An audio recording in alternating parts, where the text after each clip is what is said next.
Hello, good afternoon. Welcome again for this week's Endocrine Grand Rounds. So we are very happy to have Lisal Folsom, one of our own faculty, present on thyroid myths and legends and evidence-based expose. Dr. Folsom has been here at University of Louisville since 2017. Of course, we all know her and love her for all the work she does. She did her medical school at Loma Linda, residency at MUSC in Charleston, South Carolina, and her MedPeds endocrinology fellowship in Indianapolis. And since finishing her fellowship, she has been here. She is an excellent teacher, a wonderful clinician. She has a wide range of endocrine interests from diabetes to transgender medicine. She has had several presentations at national and international meetings, and also has won awards from multiple organizations for her presentations. And today we are very pleased to have her talk to us about this, I think, a very important topic, because this is something that we face quite often, and look forward to hearing her thoughts. Thanks, bye.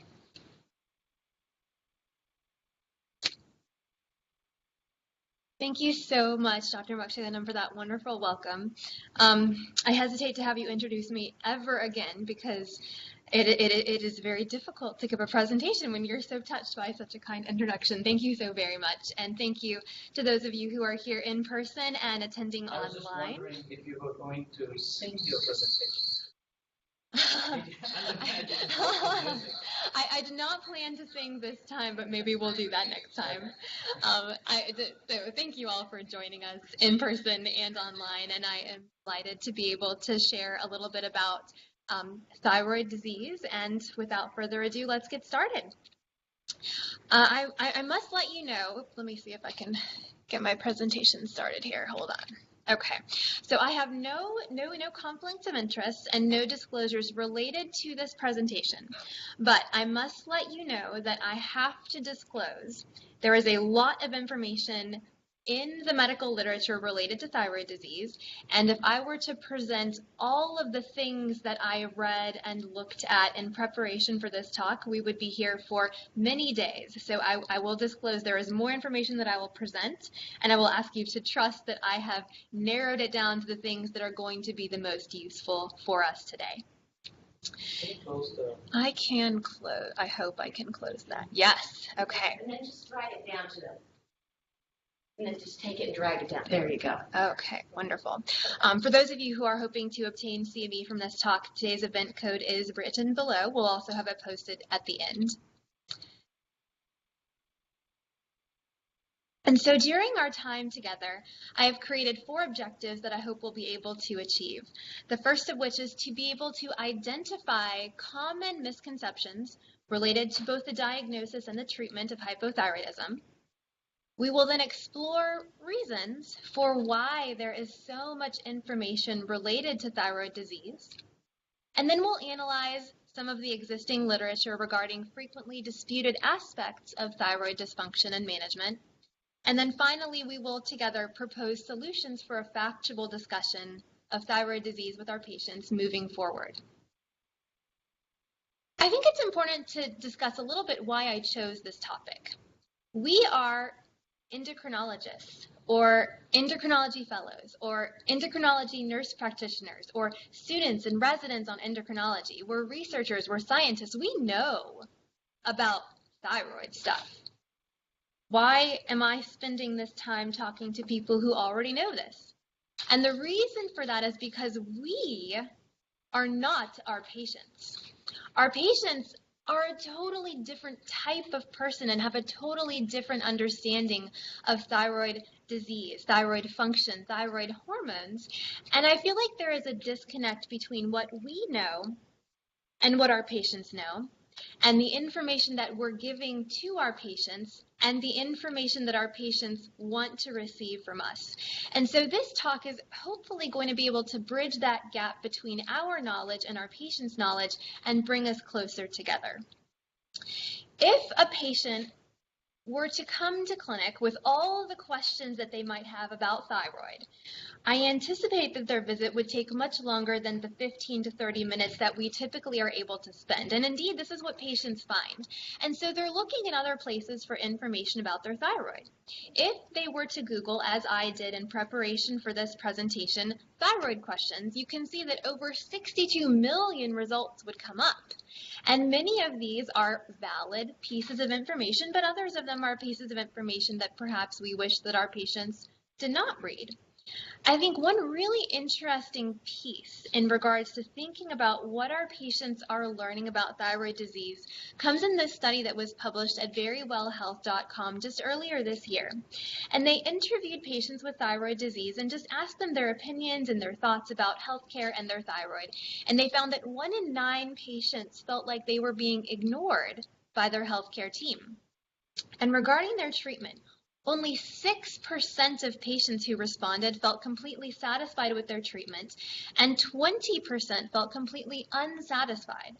So their needs were not being met by their healthcare team. Only 17% thought their physician was a good source of support, and 12% of them believed that their treatment team didn't believe them when they were talking about aspects of their thyroid disease. 43% of respondents actually changed doctors because of bedside manner, and 41% changed because they didn't think that the treatments or the tests that they desired were going to be available for them. Only 35% thought they'd gotten better during their treatment, and 73% said that all aspects of their life, both medical and personal, had been affected by their disease. 45% of these people had been receiving treatment for over 10 years, and these last 2 points I think are the most intuitive for our, maybe not counterintuitive for us, but 87% said they had evaluated multiple sources in order to manage their condition, and 38% trusted health websites, whereas 40% trusted their physicians. So according to this, there may be some selection bias because these are self-reported people on one study, but according to our patients, we're just about the same as a website. And I feel like we're better than that. So let's look at what our patients are wanting from us and see if we can provide that for them. When we graduated from medical school, we took an oath to first do no harm. And I think we can harm patients in multiple ways. We don't want to harm them in any ways, but we can harm our patients either by doing something actively to them or by omitting something from them, omitting answers to their questions, and omitting care, omitting the idea that they're worth listening to. So as we go through this talk together, there will be some pictures that might be funny that I have put in here both to hold your attention and to acknowledge the fact that we may view some of our patients' questions as a little bit silly, but I think we really must approach this first from a place of doing no harm and really coming to this from a place of kindness and wanting to help our patients. Before we can talk about this too much, we must review thyroid physiology, both thyroid hormone production and function. We all know that hypothyroidism actually generally starts above. We look at the hormone levels above where they're produced, and the hypothalamus is really the boss of the thyroid, producing thyrotropin releasing hormone, which stimulates the anterior pituitary to make thyroid stimulating hormone, which in turn stimulates the thyroid to make thyroid hormone, which is then released into the peripheral circulation, converted into T3 from T4, goes into the gut and is conjugated and is recycled through the portal circulation. The second picture shows about the production of thyroid hormone going through the steps of iodine trapping, deiodination, enzymatic activity from thyroid peroxidase, coupling endocytosis into our lysosomes, proteolysis, and then secretion of our thyroid hormones into the circulation where we have that deiodination process. So we know all of this, but this is a review as we begin talking about some of the potential myths. Thyroid hormone functions, and this is very important because this has to do with some of the questions that our patients may come to us with. We know that there are actions of thyroid hormone on the heart in that it has a permissive effect on catecholamines, allowing the increased expression of beta receptors, which allows increased heart rate, increased blood pressure, increased stroke volume. We also know that thyroid hormone stimulates the lungs, stimulates our respiratory center, and increases perfusion to our lungs so we can breathe deeper and really extract the maximum amount of oxygen from the air. Thyroid hormone also has a function on skeletal muscle and causes increased development of our fast twitch type 2 muscle fibers, so potentially the allowing our muscles to move faster and to grow and to become stronger. Thyroid hormone has an effect on metabolism, and this is something to which our patients pay a lot of attention. It increases both our basal metabolic rate through gene expression of our sodium, potassium, ATPase pumps, causing increased ATP production and energy. And it also stimulates the metabolism of carbohydrates and the anabolism of proteins, allowing us to make the best use of our energy. It increases glucose reabsorption, gluconeogenesis, glycogen synthesis, and glucose oxidation, so really a powerhouse for metabolism. In pediatrics specifically, thyroid hormone has an effect on growth, stimulating bone growth and allowing the maturation of our brains, both through axonal growth and myelin sheath formation. And there is an influence on fertility, specifically through thyroid effects on ovulation. So thyroid hormone does a lot of stuff. And keeping this in mind as we talk about some of the potential myths is going to be important for a factual discussion later on. During our time together, I want to talk about some myths or potential myths that our patients may bring to us that are common questions we hear either in clinic or on the internet. We'll talk about what we know about thyroid hormone in relation to body weight, the timing of thyroid hormone dosing, whether it really matters if we take it when we are MTO. What's the optimal TSH goal? What do we know about the facts behind combination therapy with T4 and T3? And what are the effects of various nutrition topics on thyroid hormone? So the first aspect I wanted to discuss is thyroid and weight. Hypothyroidism is associated with weight gain. This is something that we all think about, and our patients always say, oh, if only I didn't have thyroid disease, I would be able to lose weight. Is this true? Looking at the data, we have epidemiologic studies looking at those with obesity, and the data does not show an increased incidence of hypothyroidism in the obese population compared to the non-obese population. Turning it around, in patients with hypothyroidism who are treated to a euthyroid state, there is no significant change in weight before or after treatment. And looking at body composition, in patients who have hypothyroidism, when they did DEXA scans looking at body composition before and after treatment to euthyroidism, there was no change in lean body mass, fat mass, or body composition in general. There's also pediatric data regarding thyroid and weight. In a study published several years ago, looked at just over 1,400 children, again referred for obesity. And what they found were that only 4 of these children, or less than 0.5%, actually had hypothyroidism. And then again, looking at children with autoimmune hypothyroidism, they found in regards to presenting complaints, about 40% of them presented with a goiter as they're presenting clinical finding. And weight gain was actually very rare in regards to presenting complaints. And indeed, they found that the BMI was exactly the same as the general population of children. A smaller study looking at 29 children with hypothyroidism, assessing their weight before and after treatment to euthyroidism, again, found that there was no significant weight change with treatment. So we have data from adults and kids, and neither seems to support this thought that hypothyroidism is associated with weight gain. So where did this come from? And I think we have to remember that any myth, any rumor, has a seed of truth in it. And so let me tell you the story about thyroid and weight. Once upon a time, very long ago, before we had the ability to measure thyroid hormone in the body, patients would present very late in their course of thyroid disease. And before the TSH assays were introduced, the first generation assays in 1965, patients would present with myxedema. And during this myxedema state, they developed edema and they developed water retention because we know that thyroid hormone helps with free water excretion. So they were presenting with weight gain, but it was water weight. It was not fat mass. And we know that thyroid hypothyroidism is associated with these transient fluid shifts related to edema and fluid balance, but not necessarily to fat mass. So the thought that hypothyroidism causes weight gain, if we were in the 1940s, yes, we are not. We are in 2020, as we all very well know, and the data supports that hypothyroidism before treatment and after treatment does not seem to have any effect on weight in pediatrics or in adults or on body composition. So I think we can say that this particular statement is indeed a myth. So moving on to the timing of levothyroxine. Whenever we're in clinic, and I love when the fellows present to me in clinic because they always tell me, this is a 42-year-old lady with primary hypothyroidism, secondary to Hashimoto's thyroiditis. She takes levothyroxine 100 micrograms every day, first thing in the morning on an empty stomach. And I'm so proud of them for asking those questions. But do we need to ask those questions?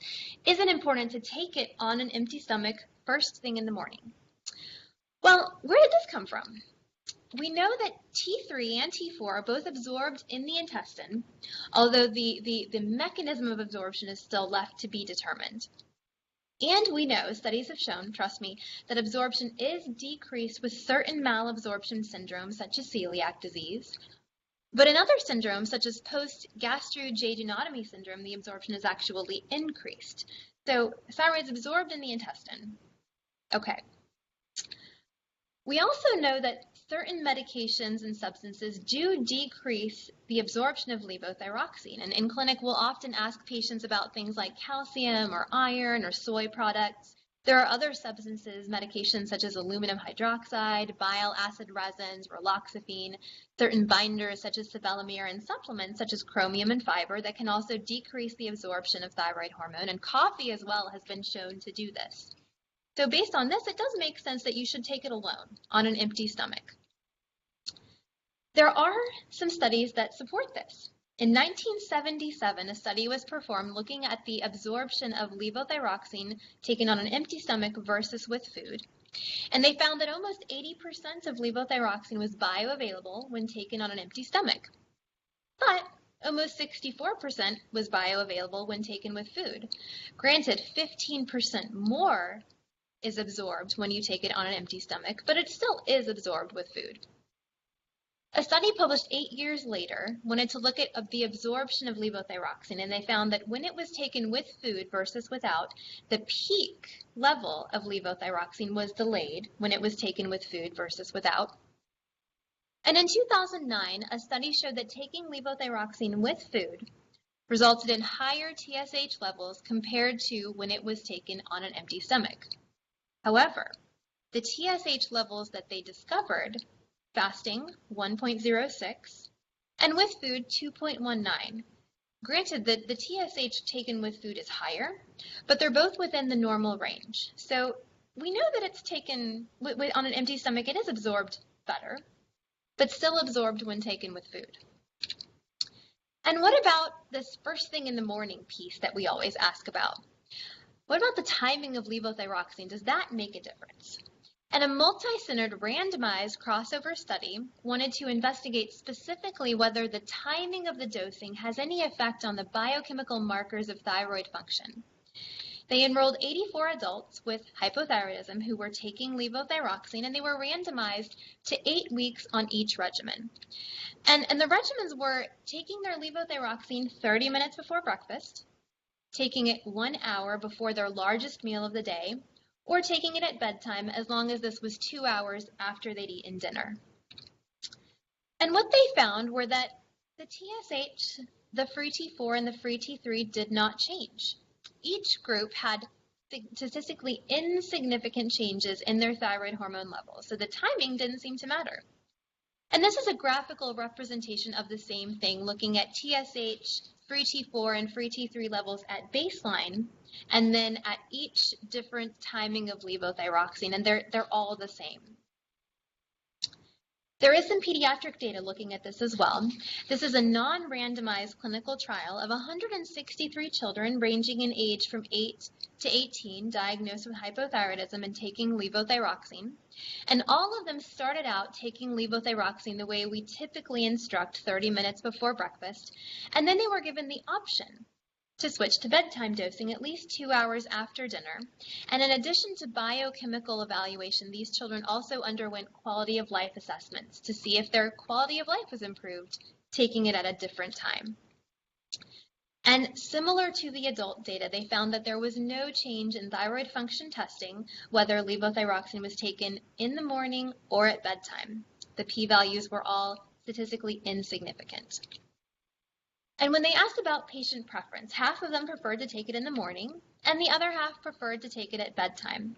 And when they asked why, the reasons that patients preferred to take their thyroid hormone in the morning were that they wanted to eat a bedtime snack, and if they took their thyroid medicine at bedtime, they couldn't. And they were sleepy at night, and so they would forget to take it at bedtime. The reasons for those who preferred the bedtime dosing were they didn't want to wait to eat breakfast. They were hungry in the morning, and so they didn't want to wait 30 minutes. Or they were too sleepy in the morning and would forget to take their levothyroxine, or they had limited time in the morning. They were rushing around and they just didn't have time to take their thyroid hormone. And there was no difference in quality of life measures. So I think we can say that whether you're an early bird or a night owl may have influence on the timing of levothyroxine. If you're running around crazy, half asleep in the morning, maybe it's better to take the levothyroxine at night. Or if you want to eat a bedtime snack, maybe take your levothyroxine in the morning.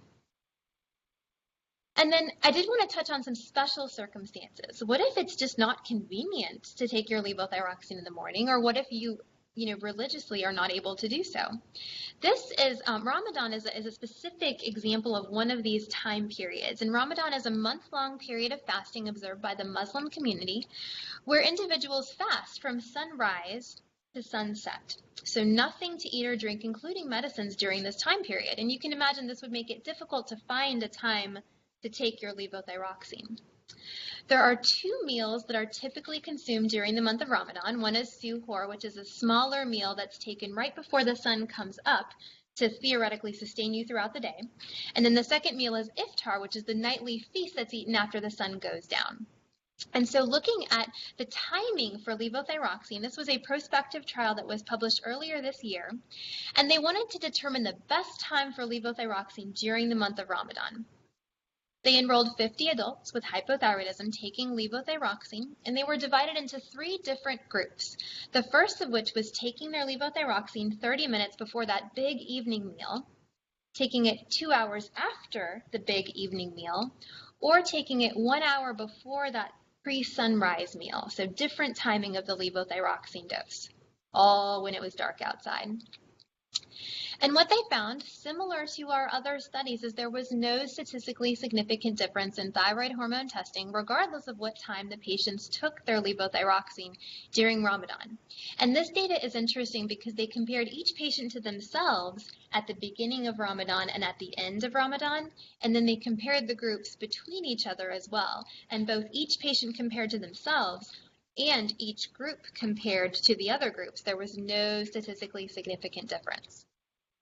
So, should we take levothyroxine on an empty stomach first thing in the morning? Myth or fact?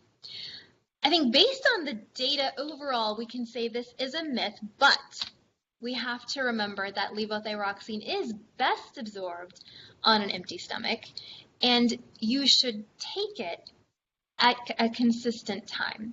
So if our patients for 50 years have been taking levothyroxine with their coffee and eggs in the morning, they should continue to do that. And if they want to take it at bedtime, that's absolutely fine. But I think the most important thing is consistency. So emphasize they take it the same way at the same time every day, whatever that way may be. Now we're going to move on to TSH goal. I have had multiple patients tell me that they feel better when their TSH is at the lower half of the normal range. And this is something that's also mentioned on the internet quite a bit. So is this true? Do people feel better with TSH in the lower half of the normal range? And I've presented to you a graphical representation of normal TSH levels, and typically the general population has a TSH anywhere between 0.31 to 10, with some outliers on either end.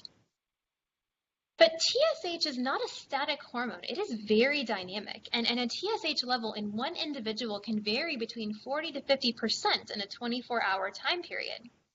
TSH typically is measured lowest in the afternoon and highest at bedtime, but it really does have a wide range. So depending when you're measuring it, you can get a value that's 1 in the afternoon and 3 at bedtime, and that would still be normal for that person.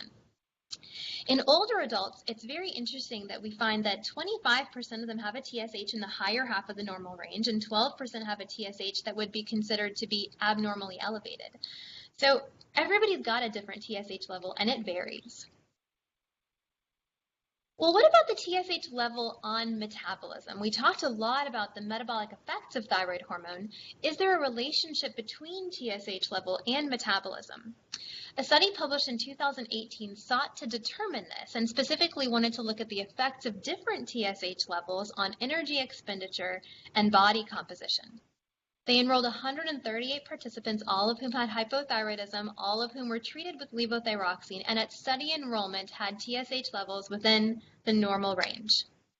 They then randomized and blinded the patients and adjusted their levothyroxine to TSH targets.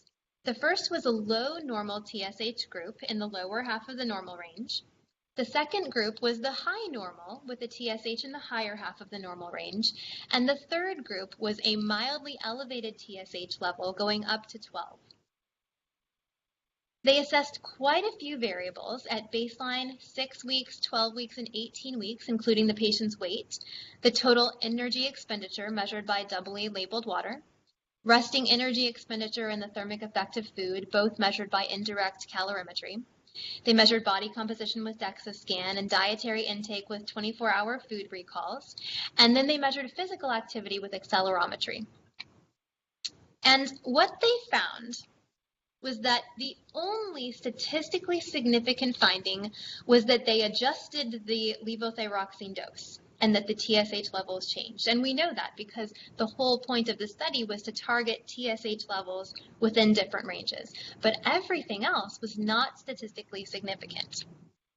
There was specifically no difference between the groups in total energy expenditure, resting energy expenditure, fat oxidation rates, the thermal effect of food, or body composition.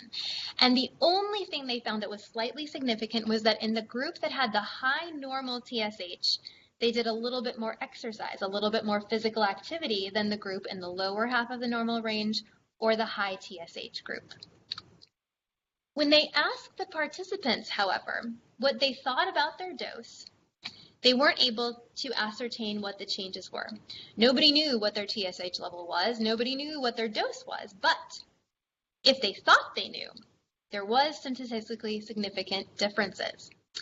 If the patients thought that their dose had been increased during the study, 68% of them preferred what they thought was the higher dose.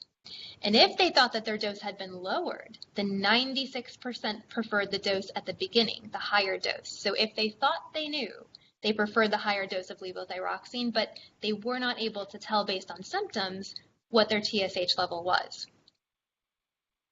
But our patients feel better with a TSH in the lower half of the normal range, right? They're not really interested in body composition or fat oxidation rates. They're worried about their symptoms. So the same group looked specifically at symptoms related to TSH levels. This is the same group of patients, the same group of researchers, but this time they wanted to assess the effects of different TSH levels on quality of life, mood, and cognition. Again, the same group of patients involved. This, again, was a randomized blinded study, and the levothyroxine targets were the same, low normal, high normal, and mildly elevated.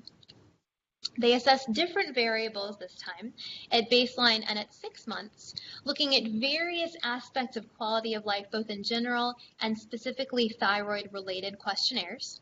They also looked at mood and they looked at cognition using executive function and memory testing performed by trained assessors. And after they corrected for the multiple testing, there were no differences between the groups in health status, mood measures, or cognitive testing. So the patients weren't able to determine, and that the researchers weren't able to determine any change in quality of life measures or cognition at these various TSH levels. So, do our patients feel better at a lower TSH? Maybe, but the data doesn't support it. So I think we can say that this also is a myth. Well, what about combination therapy with T4 and T3? There is a lot of information out on the internet from patients who have compared their own treatment with levothyroxine alone to combination treatment with T4 and T3. And they say they feel a world better on combination therapy. But most endocrinologists are prescribing levothyroxine alone. The data shows that in patients who have undergone a total thyroidectomy treated with levothyroxine alone have normal T3 levels because we know that T4 is converted into T3 in the peripheral circulation, not in the thyroid. And we also know that liothyronine, which is the prescription T3, the pharmacokinetics are non-physiologic. T3 prescribed and taken is not the same as T3 produced in the body. It's less protein bound and has a shorter half-life, and so it has to be dosed more frequently than levothyroxine, which can be inconvenient. Despite what we know, despite that endocrinologists are mostly prescribing T4, there has been an increase in prescriptions for combination therapy in our country as well as Canada, Australia, and Denmark. And this is a graphical representation of combination therapy between 2012 and 2014. We can see there's been a big jump in prescriptions for levothyroxine combined with T3. The solid line at the top is all prescriptions, and the line just below is endocrinologists. So even though we know the data, we know the facts, we're doing it. And one of the hypotheses for this is that there's a lot more attention in social media. Patients are asking for it, and we're giving in to their requests, and we're doing it.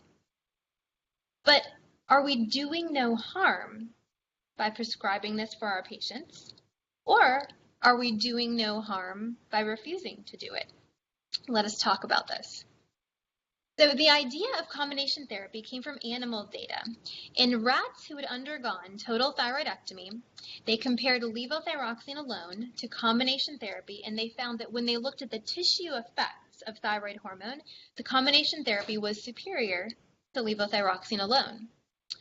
But in a meta-analysis of 11 randomized clinical trials in humans comparing T4 monotherapy to combination therapy, there was no difference in a variety of outcomes, including biochemical testing, clinical findings, and quality of life assessments. But 5 to 10% of our patients report persistent symptoms on levothyroxine, so we want to do something. And we do know, based on the rat data, that there are tissue-specific regulators of thyroid hormone, both thyroid hormone receptors and transporters, and iodothyroidine deiodinases as well. So there's different tissue effects that we should think about. So the idea behind combination therapy is that we're reaching a more physiologic ratio. This is a graph a chart looking at euthyroid individuals and comparing the ratio of free T3 to free T4, which is on average 0.32, to patients treated with levothyroxine alone and those treated with combination therapy. And we can see that patients on combination therapy are more likely to reach a ratio similar to that found in euthyroid individuals. But when they do, there's no change in symptoms. So you can biochemically make someone look very similar to a person who makes their own thyroid hormone, but is it having a clinical effect? And the data doesn't support that. But the patients like it. So this is a chart showing patient preference for treatment options. And we can see that 48% of patients when surveyed prefer combination therapy. About 25% prefer T4, and 27% really didn't care what kind of therapy they received. But clearly it's something that our patients do prefer, regardless of whether the data supports it. So a study published in 2016 wanted to look at the effects of combination therapy on thyroid function testing, lipid profile, plasma glucose, body weight, EKG, vital signs, and quality of life. They enrolled 32 adult patients with hypothyroidism on levothyroxine therapy, and they assessed them both at baseline and at 8 weeks. And then each patient crossed over and they followed them an additional 8 weeks later. What they found biochemically was that in the patients on combination therapy, the free T4 levels were lower. There was no change in the TSH or the T3. And those on combination therapy had an increased heart rate, but there was no change in any of the other variables. And so they concluded from this that there was no clear benefit from combination therapy. And then another study that was larger, and that's why I included this one as well, and it was a double-blinded randomized controlled trial, also wanted to look at similar outcomes, but they enrolled 697 participants, and they looked at a few additional factors. They looked at resting pulse rate, body composition, as well as thyroid function testing, and then a variety of quality of life measures as well. This is a chart showing the thyroid hormone levels, and we can see there were some statistically significant findings in free T4 and TSH and changes in the T4 and T3 ratio. So biochemically, there were some changes on combination therapy. But this is a summary of the quality of life scores, and there was no difference in any of the quality of life measures that they assessed compared to levothyroxine compared to combination therapy alone. And there's a little bit of pediatric data that I wanted to discuss, and this is a very specific population. So this is not just kids with hypothyroidism on levothyroxine. This is kids with congenital hypothyroidism. But what they wanted to do was to look at the effect of combination therapy on children with congenital hypothyroidism who had persistently elevated TSH levels. This is a very small study of just 10 participants, and these patients were enrolled because they had continuously elevated TSH levels on levothyroxine alone, and their T4 levels were in the higher end of the normal range, and so their providers were nervous to continuously increase the levothyroxine to TSH goal for the fear of giving too much thyroid hormone and causing adverse effects. So these patients were treated with combination therapy at a ratio of 4 T4 to 1 T3, and they were able to achieve a euthyroid state after an average of 7 months on therapy. Their TSH normalized. On combination therapy, the T4 levels were lower, and they had stable vital signs, and so they concluded that in this specific population, combination therapy could have a benefit.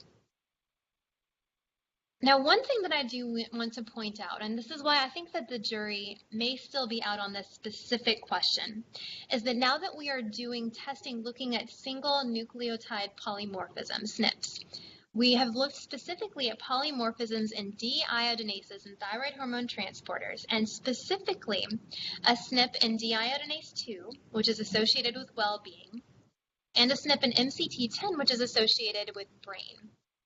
This figure shows that in patients who have both of these SNPs in the deiodinase 2 and the MCT10, when asked about their preference for therapy, 100% of these patients preferred combination therapy compared to patients who had only 1 or 0 SNPs. So there's still a little bit more data that's coming in regards to this topic.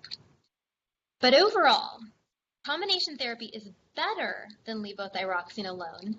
In the general population, the data does not support that there's a change in biochemical markers, vital signs, clinical markers, quality of life in the typical adult patient with hypothyroidism, potentially some benefit in children with congenital hypothyroidism who have persistently elevated TSH levels. But I think overall for the general population, we can say that this is indeed a myth, keeping in mind the interesting information about these single nucleotide polymorphisms. So stay tuned for more. If we wanted to use combination therapy in our patients, how would we do it? Professional endocrine societies in general agree that levothyroxine really is the gold standard for hypothyroidism treatment. We wouldn't just prescribe combination therapy right off the bat. But if you wanted to do so, the European Thyroid Association does have some guidelines. They do emphasize that this is considered an experimental trial and should not be for forever, but should be for a period of 3 months. And the patients that you try this in must have persistent complaints despite having normal TSH levels, and they recommend that they have psychological support to help deal with their symptoms.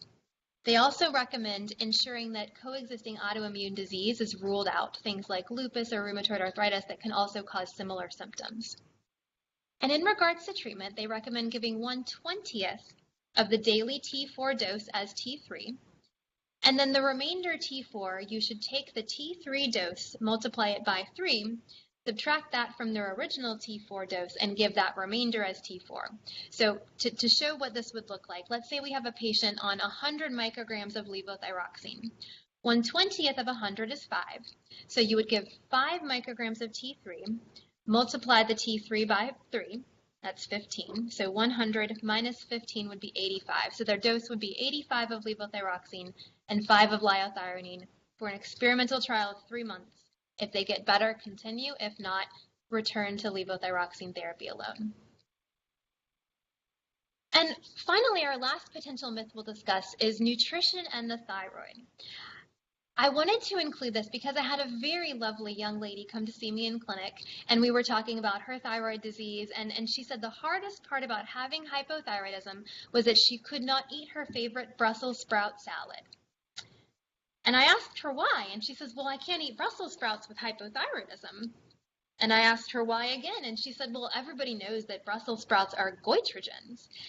And I said, and so then I went and did some research and kind of looked at this. And so we're going to talk about specific foods that potentially can interact with the thyroid and what the data is behind that. Goitrogenic foods include items such as soy foods, cassava, and cruciferous vegetables. And the reason these foods are known as goitrogens is because they have a compound called methylthiobutyl, which goes through various reactions in vivo, including oxidation and alkalinization and hydroxylation, and the non-enzymatic reactions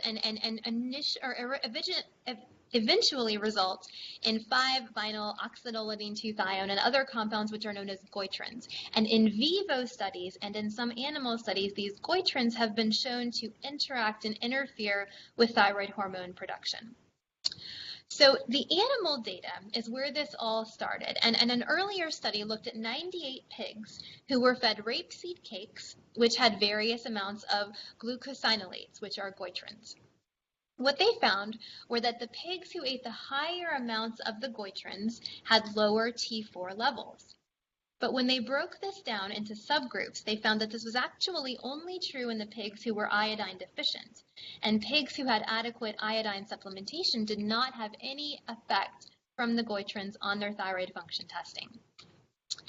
Another study that confirms this finding was actually published earlier this year, looking at 72 rats who were fed a variety of diets, a standard diet, an iodine-deficient diet, and a diet with sulfa-dimethoxine, which is known to interfere with thyroid function. Then they added rutabaga sprouts to all of these diets, and rutabaga sprouts are high in goitrins. What they found were that looking at biochemical analysis and body weight in these rats, there were no changes. And so regardless of what diet they followed and whether or not they consumed these goitrogens, there was no change in the rats. However, as I've probably mentioned before, rats are not humans. And so is there any human evidence for what foods we should or should not be eating in the setting of thyroid disease? There is. A review article published several years ago wanted to look at the concentrations of goitrins in various vegetables that we as humans might consume, and then see whether there were any potential effects on various health and clinical outcomes. They reviewed a large amount of publications for over 50 years, between 1950 and 2014, and they included studies that measured goitrin concentrations in humans, and they also wanted to include baseline levels. So what are our levels of goitrins before and after eating various cruciferous vegetables? This is a table that shows that our baseline thiocyanate ion levels, or a goitrin, range from about 40 to 121 micromoles. And after consuming cruciferous vegetables, the levels in our blood didn't really change a whole lot.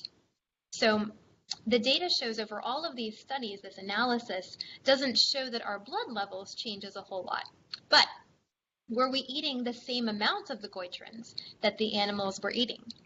So compared to rats, who were eating about 154 micromoles per 100 grams of vegetables, and compared to lambs, who were fed at least 70 micromoles per 100 grams, and compared to pigs, who were eating a little bit more, 380 micromoles per 100 grams. Cruciferous vegetables that we commonly eat vary from 5 to 840 micromoles per 100 grams. So yes, humans do eat similar concentrations of potential goitrogenous vegetables as the animals were eating. The 5 are vegetables such as bok choy, and there's one variety of kale that's very specific that has the 840 micromoles per 100 grams. But even knowing this, the animals were consuming these high goitrogen diets for a prolonged period of time, for many months. And the iodine-sufficient pigs did not have a change, and the rats did not have a change. So if a human were to eat over 1 kilogram of cruciferous vegetables every day for several months, there is a potential, especially if they're iodine deficient, that it could have an effect on thyroid function. I'm not sure that I know many humans who do this. So, is it important to follow a particular diet for thyroid health? And I think we can say, unless you are an iodine deficient pig, this is a myth. So, we've talked about a lot of common questions that our patients have, a lot of common misperceptions that we see on the internet and social media. So now we know the data. What do we do with it? How do we translate this information to our patients in a way that's going to be useful for them? And I think it starts from having the conversation. Instead of just rattling off our list of questions, how much thyroid hormone do you take? How many doses are you missing? Do you take it with food? Do you take it without food? Just shutting up for a minute and asking our patients what questions they have about their thyroid disease. And then we can identify ways where we can come together and answer those questions. And I think it's also really important to remember that most of us do not have thyroid disease. And we think it's a really easy thing to treat, right? You take your medicine every day, you have a normal TSH level, and you're fine. But we can't really say that unless we've experienced what our patients are experiencing. And so this may be a huge deal to them, and acknowledging the fact that this is something that is affecting their life, something as little as taking a medicine every day may be an inconvenience to them, and coming at the conversation from a place of kindness and a place of empathy, I think will go a long way to moving our patients closer to where we want them to be. So, during our time together, I hope we've identified some common misconceptions related to the diagnosis and treatment of hypothyroidism. We've explored potential reasons for why this information is out there. We've analyzed some of the existing evidence about frequently disputed and questioned aspects of thyroid hormone treatment and thyroid dysfunction. And I've proposed solutions for a factual discussion of thyroid disease with our patients moving forward. But they still have symptoms. Their TSH is normal, so what can we do? And I think the first thing is assess other things that can cause similar symptoms. How is their nutrition? Are they eating fast food every day, or are they eating a lot of fruits and vegetables and whole grains? Are they getting regular physical activity, or are they sitting around being inside because of COVID? And how is their sleep? Are they having trouble sleeping? Do they have sleep apnea? All of these factors go together to create optimal health, and if any one of them is off, that could potentially cause the symptoms that our patients are attributing to their thyroid. A second thing, eat your vegetables. Don't be afraid of cauliflower. Don't be afraid of your favorite Brussels sprout salad. Encouraging our patients to really eat the things that are going to make them healthy and optimize their health and their weight. And then take your thyroid hormone, right? Take it in the morning, take it at night, take it with breakfast, but take it. If they take their thyroid hormone consistently, I think that also is going to help quite a bit. And I think above and beyond, approaching our patients from a place of kindness, ensuring that we first are doing no harm and helping to move together to optimize their care, I think is going to go a long way in improving that relationship between us and our patients. And with that, I wanted to thank you so much for your attention, and I will be happy to take any questions that you may have.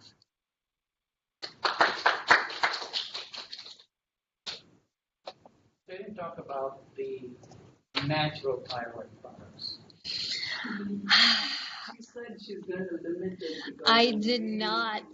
I did not talk about the natural thyroid products because there's so much that I could say. There is so much about the ratio between T3 and T4 and the desiccated thyroid and what type of animal it comes from, how it's extracted, how it's in the body, how it's metabolized. I could probably spend a whole nother hour talking about it, so I just didn't include it at all. Yeah, because that's one of the other curves that has been going up. It has been. In the use of so-called natural thyroid preparation. Yeah. So my question is with regard to the weight. Yeah. So one of the things is we know that if you take a thyrotoxic patient and make them hypothyroid, they'll gain weight. Okay. So, and then you say they gain 25 pounds. We treat them with thyroid hormone. They usually don't go back to the original weight. Mm-hmm. So what happens? Yeah, so the question for those of you online, the question is, for patients who are hyperthyroid, who have thyrotoxicosis, they typically lose a lot of weight. And then once they're treated with levothyroxine, they gain a significant amount of weight back. And even when you optimize their thyroid hormone levels, make them euthyroid, they don't lose the weight. I think part of that is because when you're hyperthyroid, your metabolism is ramped up. And so in that state, you do have an increased metabolism, you have increased fatty acid oxidation, you do have a negative energy balance. And so those people do tend to lose a lot of weight. But it's a lot easier to gain weight back and reach the set point that you were at before. And so I think part of it is that once we treat those patients, they're regaining the weight that they had lost when they were hyperactive.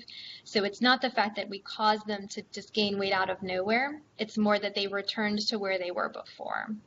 And if they want to lose the weight, they would need to be in that negative energy balance and have over-treatment with thyroid hormone again.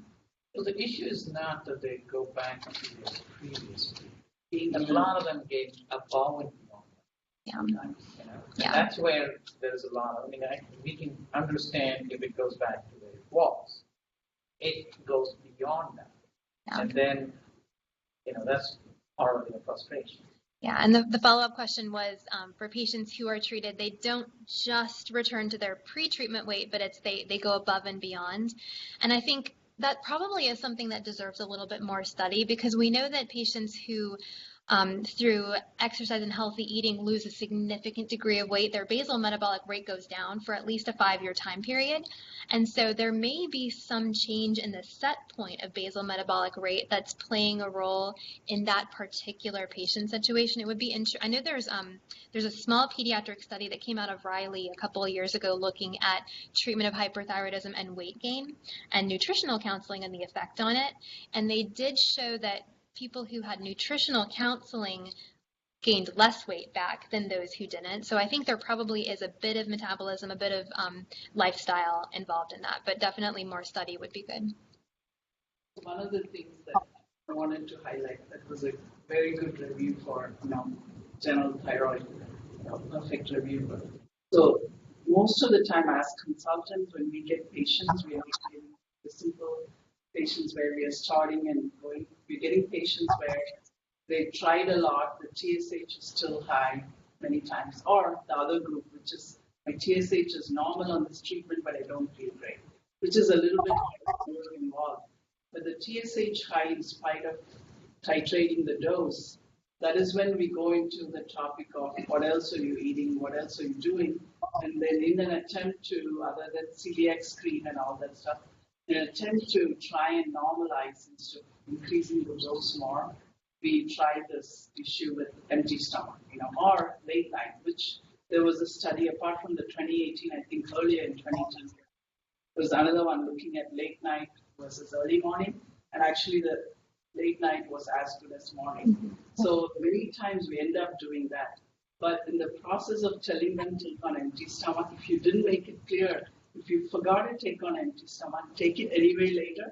Many of them come back, they said, I didn't take it in the morning, so I decided it's no good taking the rest of the day. So they end up missing a lot of those. Mm-hmm. So it's very important to highlight to them, if you forgot, it's okay. Just still take it middle of the day. At least you get some benefit. Yeah. So the same thing with kids. I don't think they are able to Or you can even follow. take double the dose the next You day. can. That's Yeah, exactly. double the dose Yeah. the next day and supervised dosing, which we have done occasionally. The children, I know they can't do this perfect, so you end up increasing the dose to whatever they can do when they take, because there's a little bit % difference in absorption, so you need a slightly higher dose with empty versus full. But so that's important to communicate with those patients. Yeah, absolutely. So Dr. Krishnasamy just had a beautiful thought about the fact that we are endocrinologists and we get the tricky cases. And so we do get patients who have difficulty maintaining a normal TSH level, or their TSH level is within the normal range, but they don't feel well, and talking about tips and tricks and trying different things, including combination therapy, taking it on an empty stomach when maybe they weren't before, thinking about whatever else they have. And then we have a plan for missed doses. With all of my patients, I ask them what their plan is for eventually someday they're going to miss a dose. What are they going to do? And I make them tell me either take it right when they remember or take 2 the next day. And I think working with our patients and finding something that's going to work for them that's a very good point. There's somebody on the chat. I think there's one. There might. Oh, there's 6 chats. Hold on. There's Let's. Oh, Hi. okay. Oh, Can I ask you a quick question? yes. Selenium, do you have any information on that? There's a lot of data on selenium, and I didn't present any of it because there's so much.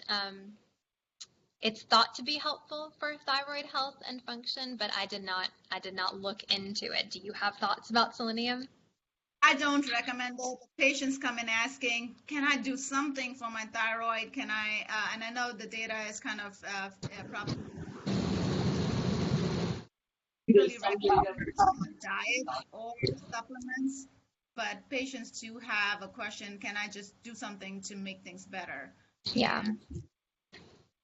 What I usually say is it's not going to hurt you, so don't take an excessive amount, but if you want to try taking it along with your thyroid medicine, then that's okay to do. Okay, well, that's helpful. Thank you. Yeah.